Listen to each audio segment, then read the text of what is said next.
Good afternoon and welcome to Eye on Sheridan. I'm Justin Goulet. And I'm Chanel Willette. Today, the latest from the bail hearing of the Paralympian turned murder suspect, Oscar Pistorius. Ashley Smith's mother takes the stand at her daughter's inquest and a magical cure for that dreaded after-party pain known as the hangover. Police are investigating the case of a young woman who was assaulted here at the Trafalgar campus. Emily Johnson has all the details and some tips on how to stay safe on campus. A female Sheridan student was attacked while walking home along the wooded path across from the skate building that leads to Trafalgar Road. She heard footsteps coming up behind her, and at that time she was inappropriately touched. The woman turned around to face the offender, struck him in the jaw area, and ran to her residence. At this point, the matter is still under investigation by members of our Child Abuse and Sexual Assault Unit, and there has not been a suspect identified. The suspect is described as black, 18 to 20 years of age, 6 foot, thin to medium build, and wearing a dark-colored sweatshirt. If you are on campus and fear for your safety, look for yellow boxes inside and blue boxes outside. They have a red button to push in case of an emergency. Basically, by pressing that button, it comes directly to our dispatch, and then we will respond. The Sheridan Student Union also offers a service called Safe Walks. Basically, students can request an escort anywhere on campus during hours when it's dark outside. Escorts are a male and female pair of Sheridan students. Equipped with safety vests, a whistle, and a flashlight, they are available Monday through Thursday, 6 p.m. to 11 p.m., Friday, 6 p.m. to 10 p.m., and until 2 a.m. during large campus events and pub nights. And Halton Police have some more tips on how to stay safe. Avoid unlit streets and shortcuts through parks and/or vacant lots. If you suspect you are being followed, cross the street, scream if necessary, and if you fear for your safety, dial 911. For more safety and security tips, visit the Home Police website under the Community Policing tab. And if you have any information on the suspect, contact Crime Stoppers. For Eye on Sheridan, I'm Emily Johnson, Oakville. A detective testifying at the Oscar Pistorius bail hearing says there are no inconsistencies in the athlete's description of his girlfriend's death. Pistorius is charged with the premeditated Valentine's Day murder of Riva Steenkamp. The track star maintains he accidentally killed her, mistaking her for an intruder. Prosecutors are calling it murder. Meantime, police are arguing that Pistorius is a flight risk and should not be granted bail. It has been revealed that 2 boxes of testosterone and needles were found in his bedroom. Pistorius is the first double amputee to compete in the Olympics. The body of a missing Vancouver woman has been found in the water tank of the Los Angeles hotel where she was staying. Elisa Lam, a 21-year-old UBC student, was last seen 3 weeks ago. Los Angeles police released a video last week of Lam behaving erratically in a hotel elevator. Authorities have released few details and say the investigation is still ongoing. A Hamilton man is dead this afternoon, succumbing to his injuries following an early morning house fire. Firefighters were called to the blaze on Cannon Street just before 4 a.m. Authorities are unclear on many of the details at this time, but the homicide squad is investigating. The mother of Ashley Smith, a teenage girl who died in a Kitchener prison, is testifying today at an inquest into her daughter's death. Ashley strangled herself in 2007 while guards ordered not to intervene stood by. Arrested for the first time at the age of 13, she was later jailed for assault at 15. Cora Lee Smith is the first person not connected to the prison or medical system to testify at the inquest. Police are charging 2 more suspects in a brazen shooting that took place in Toronto's Little Italy last June. They're identified Nicola Nero of Niagara Falls and Martino Caputo of Toronto in the first-degree murder of 35-year-old John Raposo. Caputo is currently in German custody awaiting extradition. A third man, Rabbi Akalil, remains at large and is known to frequent the Ottawa and Montreal area. The shooting occurred in broad daylight on a crowded patio where dozens of soccer fans gathered to watch a game. A major issue at hand during a 2-day meeting for Toronto City Council is youth violence. Councillor Josh Matlow is pushing a motion to implement a program designed to stop young people from becoming victims of deadly confrontations. This afternoon, 3 15-year-olds were shot dead in community housing projects in the past 4 weeks. The second meeting will be taking place tomorrow. Ontario Premier Kathleen Wynne faced harsh questioning on her first day as Premier in the Ontario Legislature. At any particular moment when I have stood in this legislature or I have stood in public and I have made a statement about what I know or what I don't know, I have told the truth. The truth. The Progressive Conservatives revived a motion of contempt against the government relating to the costly closing of 2 power plants in Oakville and Mississauga. The motion passed with the support of the New Democrats. Toronto police shut down a length of Jane Street earlier today following a 3-vehicle crash that spilled rat poison all over the road.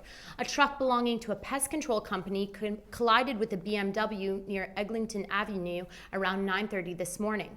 3 people, including the drivers of the truck and the BMW, were taken to hospital and treated for non-threatening life injuries. Nova Scotia's SPCA says it's suspending animal cruelty investigations beginning April 1st. The provincial government is denying a funding request because of inconsistencies in the organization's bookkeeping. The SPCA says it responded to more than 18,000 animal cruelty complaints in 2012 and rescued over 5,000 animals. A young Toronto hockey player is facing the end of his athletic career. Justin Mendez is in hospital recovering from a broken neck after he was checked from behind in a minor hockey game. There's a rule you don't hit people from behind, so I figured the worst, he might pin me up against the boards or something. The 16-year-old is confined to a neck brace for 3 months and has been told that he'll never play contact sports again. The opposing player has been kicked off the team and may face further discipline. Loblaws is pulling 2 of its popular salsa products off grocery store shelves because they may contain pieces of plastic. Included are 650 milliliter jars of PC brand white corn black bean salsa and the 430 ml size PC mild salsa. Safeway is also issuing a recall today. Gourmet Meat Shop brand beef burgers may be contaminated with E. coli bacteria. The Canadian Food Inspection Agency says the burgers have been distributed in 5 provinces, including Ontario. So far, no customer complaints or injuries have been reported for either the salsa or meat. A cure for the hangover may be just around the corner. MIT's Technology Review reports a pair of California scientists are developing a pill to help you sober up in record time. A capsule containing alcohol-digesting enzymes is showing dramatic results in drunken lab mice. The antidote quickly and dramatically reduces blood alcohol levels like millions of tiny liver cells working overtime. There's no word when human testing may begin. Now let's head over to Mary Catherine Boyer with an entertainment update. Thanks, guys. With the Oscars only 4 days away, it might be surprising to learn that some of the nominations are held by Sheridan's own alumni. Here's Nathan Peters with more. The alumni are the extended family. A total of 60 Sheridan alumni have worked on 11 Oscar-nominated films like Brave, Life of Pi, Avengers, and Paranorman. How has Sheridan played a role in our alumni success? It helped a lot. It was definitely my 4th year film that landed me the job on Paranorman. And the internship that I had helped a lot as well to prep me for my 4th year film. And a lot of all the animation experience that I got, I developed at Sheridan.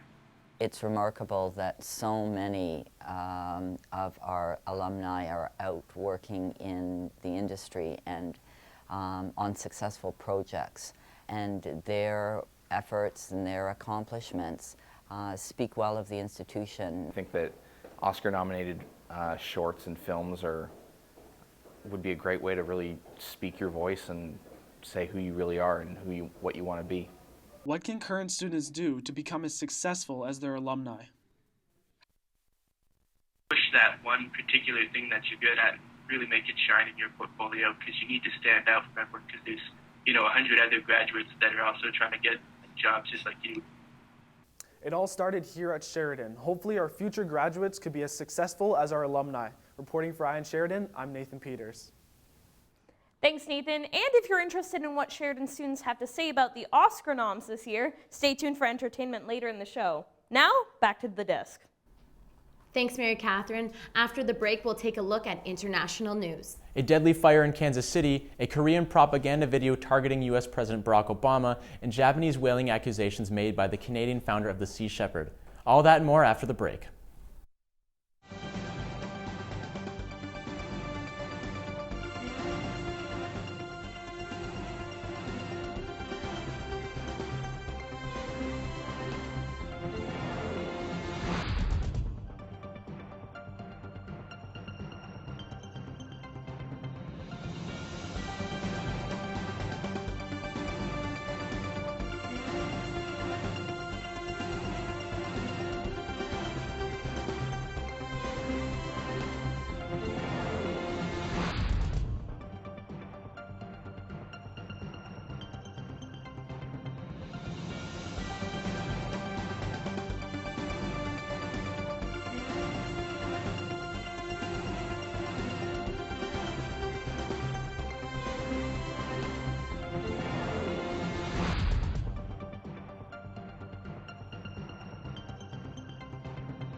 Welcome back. Sheridan College is working on the addition of an Aboriginal Center at its Trafalgar Road campus. It's a joint project with Mohawk College.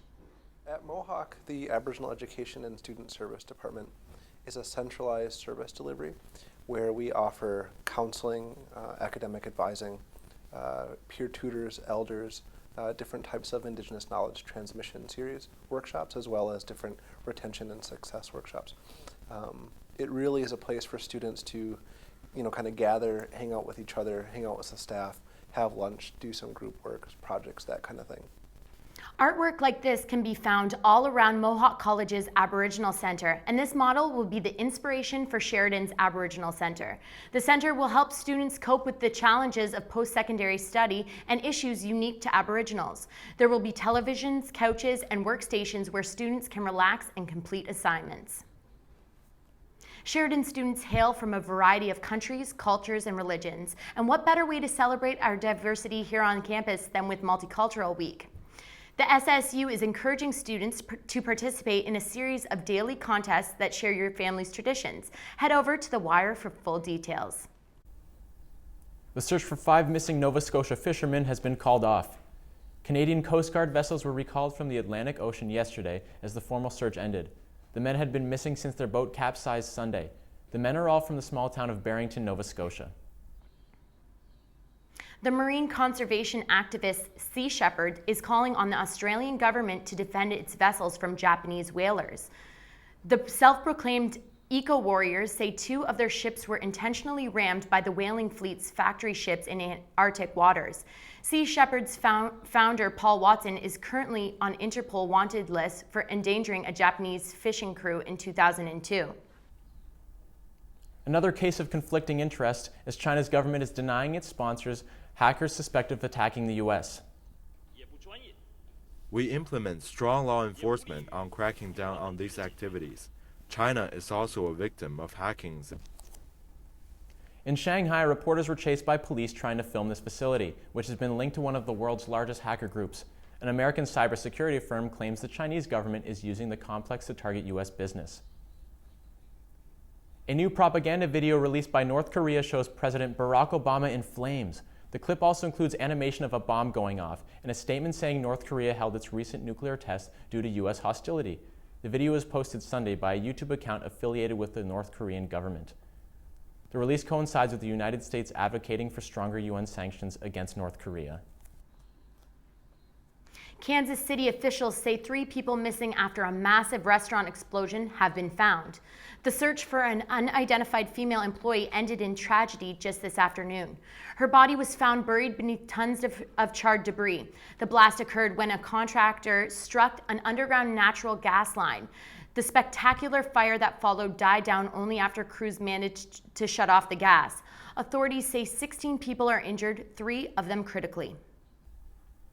Video gamers are buzzing as Sony prepares to reveal their next generation console. The electronics giant is holding a rare media event in New York City today, which is button smashers crossing their fingers. Early word is that a new PlayStation is in the pipeline.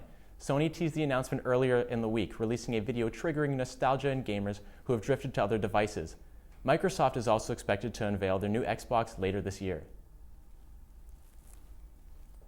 Gaming might be considered a sport by some, but we've got the real deal after the break. Colin Van Owen will have all the latest on the Raptors and the Leafs. And Mary Catherine Boyer will have more on the Oscars and all the rest of the entertainment news. Stay tuned.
Welcome back to Eye on Sheridan. Last night we saw a big win for the Toronto Raptors. Colin Van Owen's got that in all your sports. Colin? Thanks, Justin. I've got that. But first, breaking news in the world of sports as the Buffalo Sabres of the NHL have fired their head coach, Lindy Ruff. Ruff led Buffalo to a 6-10-1 record to start the lockout-shortened season, and they currently sit in the cellar of the Northeast Division. Ruff had been behind the bench of the Sabres for the past 14 seasons and was the second longest tenured head coach in North American pro sports, behind only the NBA's Greg Popovich, the San Antonio Spurs. Now, speaking of the NBA, the Toronto Raptors have been on a tear since acquiring Rudy Gay from the Grizzlies, and they kept the ball rolling last night in Washington. We'll pick it up in the first, where Jonas Valanciunas fakes, puts it on the floor, and proceeds to put Nene on a poster. No big. Back the other way now, while Ali's Okafor oops to give Washington the lead. He finished with 12 points on the night. Jump to the fourth now as Bargnani chips in with a rare block. Lowry would send Gay up the floor, and he would cram the jam, respect my gangsta. The Raps would not look back as they win their fifth straight. Final score, 96-88. Off to the frozen tundra of Tampa now as the Leafs take on the Lightning. Mikhail Grabovski and Nikolai Kuhlman work the give and go. Grabo picks up the trash to pot his fourth goal of the season that knots it at ones. The Bolts would get it back early in the second as Phaneuf cops it up behind his own net. Markham, Ontario. Steven Stamkos is the beneficiary. Now, Ben Scrivens was playing both sides of a back-to-back in this one, and the fatigue was showing. That goal was softer than baby thighs. He would let in 4 goals on 13 shots as Tampa takes it 4-2. Looking across the pond now, AC Milan's resurgence in Italy is set to be put to the test. Lionel Messi and Barcelona FC visit the Italian club right now for the first leg of the round of 16 in the Champions League. After their worst ever start in a league campaign, Milan has climbed to third place in the Serie A, thanks in part to new recruit Mario Balotelli, who was ineligible to play in this game actually due to an earlier Champions League appearance with Man City. That game is currently 0-0 at the half. The best men's volleyball teams in Ontario will descend upon Sheridan's Oakville-Trafalgar campus this weekend for the OCAA Provincial Championships. Reporter Brent Brown breaks down just what you can expect from your Sheridan Bruins.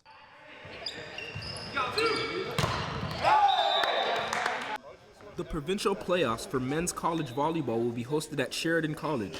The Bruins are looking to take full advantage of their home court advantage as they play the #1 seeded Algonquin Thunder. Oh man, any senior athlete in any sport can tell you the advantage of playing at home. I've been playing this game for like 18, 19 years now, and the feeling of playing in front of your friends and family you can't find anywhere else. I expect us to be really loud and confident because it's in our gym, and we'll be able to play as we always do at home, be loud, confident, play a little cocky. My expectation is we're going to win a medal. For me, that's minimum requirement. That's why we start the year. That's our goal at the start of the year, and especially when it's in our own gym. Nothing short of a gold medal. I think that I know for sure we're going to compete hard, and I know for sure if we execute with our team, we're gonna end up with a gold medal and we're going to compete at nationals. The problem is there's really good teams in our way, so we're going to have to beat some really good teams in order to win a medal. Last year, we went in just barely making it, and this year we're fully prepared to go into playoffs, so we're ready to do some damage. The men's OCAA playoffs begin this weekend from Thursday until Saturday. Come support your Bruins as they host Algonquin tomorrow at 8 o'clock. Reporting for the Eye on Sheridan, I'm Brent Brown, Oakville. It's time now for the highlight of the night, coming to us from Brooklyn, New York. Tie game in the final seconds of OT. Joe Johnson shakes the defender, jacks up the fadeaway for the win. The Barclays Center crowd is absolutely loving it, including the Jigga Man himself, Jay-Z. I bet he's pretty happy with his offseason investment. Johnson comes up absolutely huge in the clutch. That's it for sports. Now let's go over to MK for all of your entertainment news and the birthday of a late grunge rocker. MK? Thanks, Colin. Happy birthday to the late Kurt Cobain, Nirvana's famous frontman who would be celebrating his 46th birthday today had he not taken his own life decades ago. Cobain died in 1994 at the young age of 27. Even after his death, the iconic musician managed to inspire artists around the world and remain the king of grunge rock. It is also the birthday of another celebrity, Rihanna. The famous pop singer turns 25 today. Happy birthday, girl. Robin Roberts has returned to Good Morning America following 5 months after undergoing a bone marrow transplant for a blood disorder. The morning show host was welcomed back with open arms and taped messages from President Obama and his wife Michelle. Roberts' return to the show was ultimately hers after consulting with her doctors after deciding it was time to get back into her routine. It's not a journey that goes like this. It's a journey that kind of zigzags, and there are complications and things like that, but I feel good. I feel stronger every day. I'm past the halfway mark for the 100th day, which is the most critical portion of the time, so I am blessed. ABC News president says Roberts' health will be monitored to make sure she doesn't overdo it. Pop sensation Lady Gaga is in recovery after having emergency hip surgery earlier this morning. Gaga remained true to her quirky colors, tweeting a picture of her wheelchair she named Emma. The singer was suffering from a condition called synovitis, a severe inflammation of the joints that caused her to cancel the remainder of her tour. It's not yet known if she will play new shows to make up for the ones that were canceled. Creator of the popular show Family Guy is taking on one of the most high-pressure jobs in the entertainment industry. Seth MacFarlane will be hosting the annual Oscar Awards show in front of an estimated worldwide audience of 1 billion. Anticipation of what the comedic man will be doing has surrounded the show since MacFarlane was announced as the host. Fans of the award show and of MacFarlane can tune in on February 24th for the time being. In the meantime, Oscar predictions are swirling even here at Sheridan College. We went out to see who Sheridan students are predicting will win. I think Argo is going to take it. There are other couple good movies, but I think that's the one that stood out for me. I would have to choose Hugh Jackman from Les Miserables. I think ideally what's going to happen is Life of Pi is going to win. That actress, she's like the youngest one from Beasts of the Southern Wild. Yeah, that movie was really good. Best actor will probably go to Bradley Cooper for Silver Linings Playbook, and Best Actress to Jennifer Lawrence. Hugh Jackman for Best Actor in Les Mis as Jean Valjean, and then Supporting Actress Anne Hathaway as Fontaine. I gotta go with Jennifer Lawrence for Silver Linings Playbook for actress and leading role. She was great.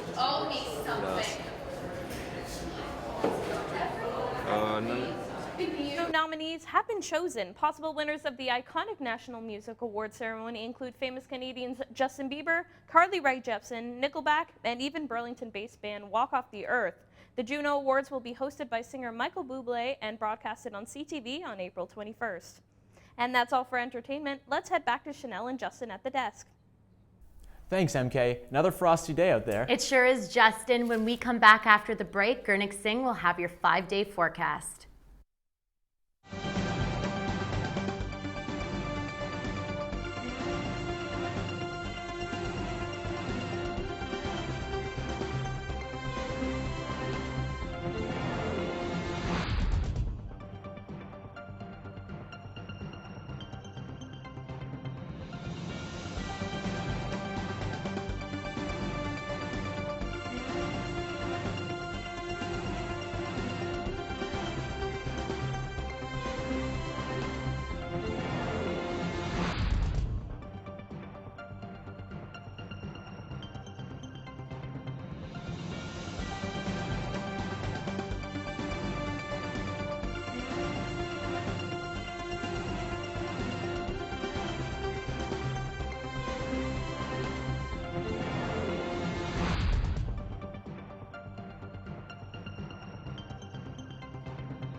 Thanks for staying with us. We're still seeing some cold weather, right, Chanel? Yes, we are, Justin, but what I want to know is, can we expect sunny skies this weekend? Let's head over to Gurnik Singh to find out.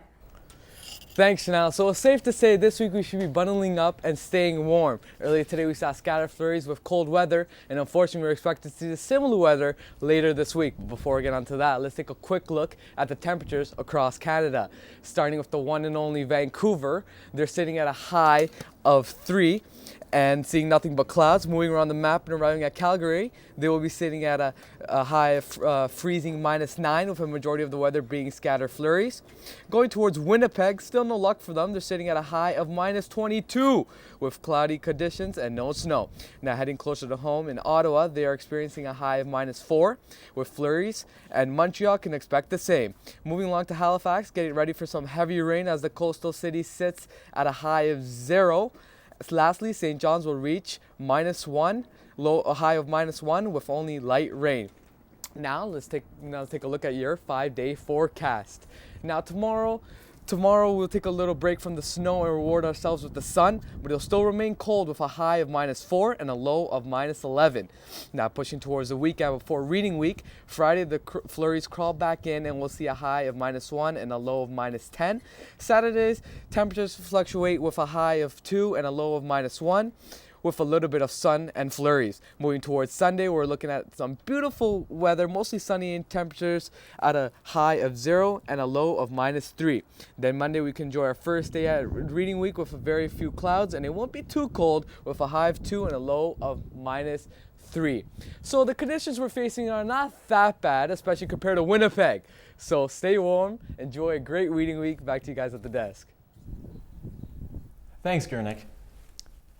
If you're a Sheridan student with a GPA of 3.5 or higher, you may be eligible for a new bursary. The Sheridan Excellence Award is funded by the Government of Ontario and intended to provide financial assistance to students who have demonstrated high academic achievement.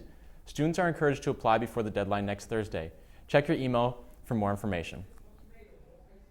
A Brandon University student has his tuition this semester taken care of, thanks to a clutch shot from a basketball coach.